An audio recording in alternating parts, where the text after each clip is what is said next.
আর এবার নজর রাখতে হচ্ছে মালদার দিকে। মালদায় বিজেপি পঞ্চায়েতের দুর্নীতির অভিযোগ। মালদার বিজেপি পঞ্চায়েতের টেন্ডার নিয়ে দুর্নীতি, 25 লক্ষ টাকার সোলার লাইট প্রকল্পে দুর্নীতির অভিযোগ উঠছে।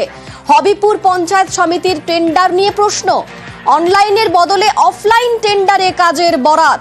ঠিক কি অভিযোগ উঠছে, কি নিয়ে দুর্নীতি? আমাদের সঙ্গে রয়েছেন প্রতিনিধি সেবক ভালো বলতে পারবে। সেবক, একদমই দেখো, মালদাতে বিজেপি পরিচালিত পঞ্চায়েত সমিতি হবিপুর, আর এইখানেই টেন্ডার দুর্নীতির অভিযোগ উঠলো। মূলত পঞ্চদশ অর্থ কমিশনের টাকায় এখানে 28টি স্ট্রিট লাইট, সোলার লাইট বসানো হচ্ছে, যাতে অর্থমূল্য 25 লক্ষ টাকা টেন্ডারের। অভিযোগ হচ্ছে যে এই যে টেন্ডার তা করা হয়েছে সম্পূর্ণ অফলাইন পদ্ধতিতে। নিয়ম অনুযায়ী 1 লক্ষের বেশি টাকার কোনো কাজ হলে সেক্ষেত্রে ই টেন্ডার বা অনলাইন টেন্ডার বাধ্যতামূলক। এক্ষেত্রে বিজেপি পরিচালিত পঞ্চায়েত সমিতি তা করেনি। শুধু তাই নয়, অভিযোগ উঠছে যে বিরোধী তৃণমূলের 13 জন সদস্য থাকলেও তাদের এলাকায় নাকি কোনো কাজই দেওয়া হয়নি। বিজেপির সদস্যরা নিজেদের এলাকাতে কাজ বিলি বা বরাদ দিয়েছেন। শুধু তাই, আরেকটা অভিযোগ আছে, যেখানে তাদেরই ঘনিষ্ঠ একটি ঠিকাদার সংস্থা, তাদেরকে পুরো কাজ দেওয়া হয়েছে। সমস্ত ঘটনা নিয়ে জেলা প্রশাসনের কাছে অভিযোগ জানায় বিরোধী তৃণমূল। এরপরে তদন্তের নির্দেশ দেওয়া হয়েছে বিডিও এবং জেলা গ্রামোন্নয়ন আধিকারিককে। কেন এই ক্ষেত্রে টেন্ডার প্রক্রিয়া সঠিকভাবে করা হয়নি, যে স্বজন পোষণ বা অনিয়মের অভিযোগ উঠছে, তা নিয়েও প্রশাসনিক স্তরে কিন্তু তদন্ত শুরু হয়েছে। আর এ নিয়ে শুরু হয়েছে রাজনৈতিক চাপানোতর। বিজেপি পাল্টা বলছে যে ভুয়ো অভিযোগ তোলা হয়েছে, টেন্ডার পঞ্চায়েত সমিতির সভাপতি করেননি, এর সঙ্গে বিজেপি যুক্ত নয়, ভিডিও করেছেন প্রশাসনিক আধিকারিক। ফলে পঞ্চায়েত সমিতিকে বেকায়দায় ফেলার জন্য অভিযোগ করা হচ্ছে। সব মিলিয়ে রাজনৈতিক তর্ক আর অভিযোগের তদন্ত শুরু হয়েছে। ধন্যবাদ সেবক। আমাদেরকে সম্পূর্ণভাবে একদম বঞ্চিত করা হয়েছে। আমাদেরকে কোনো রকম কিছু জানানো হয়নি। এটা বিজেপি পরিচালিত আমাদের পূর্ত কর্মাধ্যক্ষ, সভাপতি এবং বিডিও সাহেব এটার মধ্যে এই প্রক্রিয়া সম্পন্ন করেছেন। ইয়া আমাদের কাছে সম্পূর্ণ অবৈধ এবং অবৈধভাবে এই টেন্ডার প্রক্রিয়া করা হয়েছে। টেন্ডার যাতে ক্যান্সেল করা হয় তার জন্য আমরা বিডিও সাহেবের কাছে আমরা লিখিত একটা কমপ্লেন দিয়েছিলাম সম্পূর্ণ মেম্বাররা মিলে, এবং আমরা বিডিও সাহেবের কাছ থেকে কোনো সদুত্তর পাইনি। এইটা তৃণমূল দল ভুলে যাচ্ছে যে এই টেন্ডারটা সভাপতি করে না, ভিডিও করে, এবং ভিডিওটা রাজ্য সরকারের অধীনে। স্বাভাবিকভাবেই এইসব ভুয়ো অ্যালিগেশন তুলে পঞ্চায়েত সমিতিকে বিকল করার যে প্রচেষ্টা তৃণমূল চালাচ্ছে, সেটা মানুষ কোনোদিনই মেনে নেবে না, আর এতে আমরাও হতে দিব না। টেন্ডার সবটি অনলাইনে হয়, অফলাইনে এখন টেন্ডার উঠে দিচ্ছে। আর যদি এটা না করে থাকে তো এটা দুর্নীতিকে প্রশ্রয় দিচ্ছে। সুতরাং তার বিরুদ্ধে জেলা সমর্থন অধিকার আছে, তিনি অ্যাকশন নিতে পারেন। বিজেপির সবাই থাকুক, আইনটা তো আর বিজেপির হতে পারে না।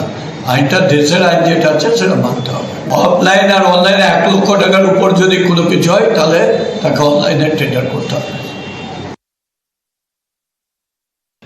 অভিযোগটা পাওয়ার পরে আমি ডিপিআরডিও সাহেবকে বলেছি, বিডিও সাহেবকে বলেছি যে অভিযোগটা খতিয়ে দেখতে। আর সেখানে যদি এরকম থাকে যে এই প্রকিউরমেন্ট যেটা আমাদের আছে, যেখানে এই টেন্ডার দিয়ে আমাদেরকে 1 লাখ টাকার উপরে কাজ হলে করতে হয়, সে প্রভিশনকে যদি কেউ বাইপাস করে থাকে তাহলে তার এগেনস্ট আমরা অ্যাকশন নেব। আর বিডিও সাহেবকেও আমি বলেছি দেখে নেওয়ার জন্য, আর ওনাকে আমি সাজেস্ট করেছি যে তাড়াতাড়ি যাতে উনি এই টেন্ডারটাই করে দেন। জল নিকাশি বন্ধ করে মাছের ভেড়ি নয়াঞ্জলি দখল করে ভেড়ি তৈরি করা হয়েছে। কোথায় জানেন? পটাশপুরের সাউথ খণ্ড। সেখানে নিকাশিতে রীতিমতো সমস্যা। নয়াঞ্জলি দখল করায় নিকাশি সমস্যা বেড়েছে। আমাদের সঙ্গে রয়েছেন প্রতিনিধি পঙ্কজ। নয়াঞ্জলি দখল তো অবৈধ, তাহলে কিভাবে হচ্ছে সেই দখল করা? দেখো, একেবারে অবৈধ কাজ, যেখানে দিনের পর দিন কিন্তু যেখানে ফিশারি ম্যান যারা মাছ চাষ করছে এবং যারা অবৈধভাবে নির্মাণ করছে, কংক্রিটের নির্মাণ, তারাই কিন্তু দখল করছে। তবে স্থানীয় কৃষকেরা এবং এলাকার বাসিন্দারা তারা দীর্ঘদিনের দাবি তার প্রশাসনকে জানিয়ে আসছেন, বারবার কোনো সুরাহা হচ্ছে না।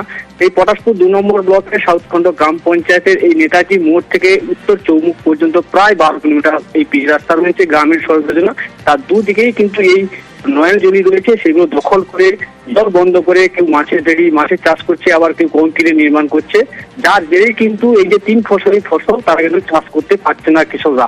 তাদের দাবি যে প্রশাসন যেন এটা সুরাহা করে, এটা নিয়ে তারা কিন্তু বারবার দ্বারস্থ হয়েছে প্রশাসনের কাছে, কিন্তু কোনো সুরাহা হয়নি।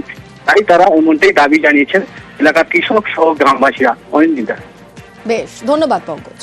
আমরা জলে ভাসছি, যখন জল হয় বেশি করে জল তো বেরোবে না, মাঠ ডুবে যায়, ঘর বাড়ি ডুবে যায়, জলের নিকাশি নেই, তো জল বেরোবে, এটা গভীর জায়গা, জল বেরোতে দেয় না, যে যার ঘেরু করে নিয়েছে, জল না বেরোলে, ঘেরু মধ্যে জল না বেরোলে, লালিতে না জল পড়লে কি করে আর হবে ওটা। এই জিনিসটা হচ্ছে আজকে 10 বছর।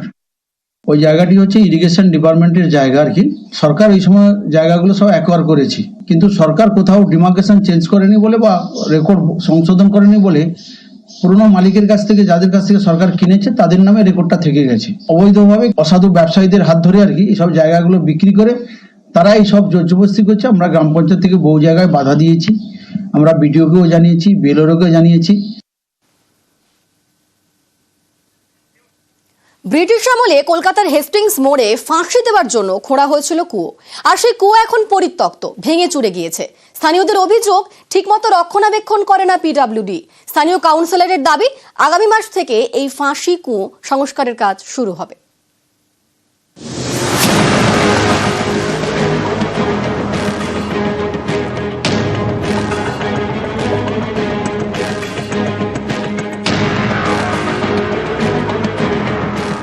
জমিদার মহারাজা নন্দকুমার, ইস্ট ইন্ডিয়া কোম্পানির সঙ্গে তার সুসম্পর্ক ছিল। পরে দূরত্ব তৈরি হয়, আর্থিক মামলায় ফাঁসি দেওয়া হয় তাকে।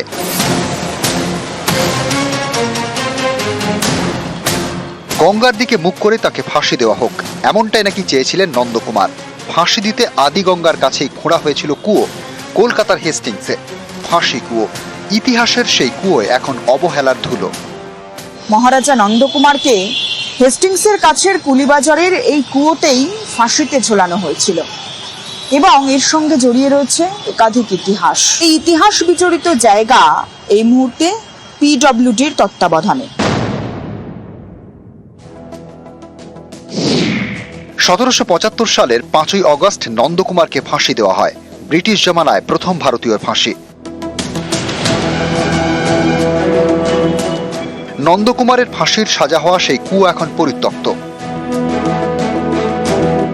সবকিছু ভেঙে চুরে গিয়েছে। স্থানীয়দের অভিযোগ, এখানে এখন বসে মদের আসর। কুয়োর আশপাশের এলাকাও নাকি দখল হয়ে গিয়েছে। কিছু কিছু ফালতু ছেলেরা এসে ভিতরে এসে মদ খায়, খেয়ে নোংরা করে দিয়ে চলে। পিডব্লিউডি খালি বাইরে ঝাড় দেয়, ভিতরে কোনোদিন ঝাড় দেয় না। পিডব্লিউডি লোক নিজের ইচ্ছের মতন কাজ করে, এখানে রোজ সকালবেলা ঝাড় দিয়ে যায়, কিন্তু ভেতরে ঢোকে না। কেন দেয় না সেটা তো বলতে পারবো না।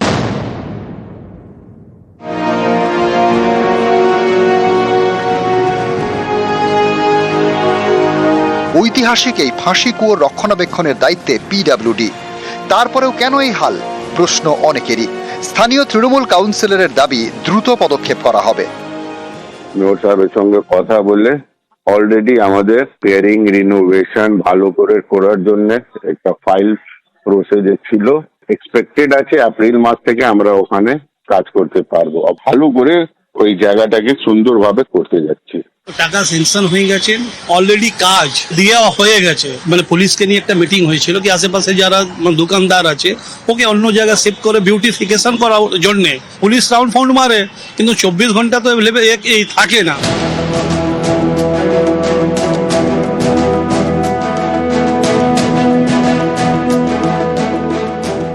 ক্যামেরায় মনোজের সঙ্গে সুস্মিতা, নিউজ 18 বাংলা, কলকাতা।